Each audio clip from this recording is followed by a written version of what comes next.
তো বিক্ৰম মোবাইল শ্বপলৈ আমি আৰু এটা নতুন ভিডিঅ' লৈ আহিছোঁ আপোনালোকৰ মাজলৈ।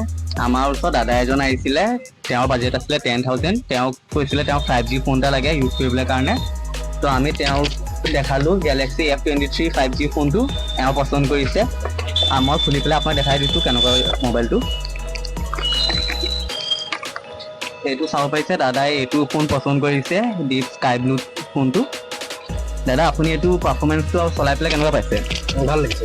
ভাল লাগিছে ন? আমাৰ দৰ্শকক আপুনি কিবা ক'ব বিচাৰিব নি? আহিব ইয়ালৈ কিনিব, প্ৰাইচটো ভাল ইয়াত। আপুনি একদম এফৰ্ডেবল প্ৰাইচত পাইছেনে? দাদাই আমাৰ ওচৰত মোবাইল লোৱাৰ বাবে আমি দাদাক ইয়াৰ ফালৰ পৰা এটা বটৰ এয়াৰবাডছ এটা দি দিছোঁ, চাব পাৰিছে। আৰু লগতে চাৰ্জাৰ টাইপ চি কেবল এটা আমি ইয়াৰ পৰাই দি দিছোঁ। আৰু আমাৰ এড্ৰেছটো কৈ দিছোঁ, আমাৰ এড্ৰেছ হয় JB ৰোড, নৱা ফাৰ্নিচাৰৰ অপজিটতে আপুনি আমাৰ দোকানটো চাব পাৰিব, বিক্ৰম মোবাইল শ্বপটো। আপুনি আহক, আপোনাৰ কাৰণে এটা 5G মোবাইল লৈ যাওক।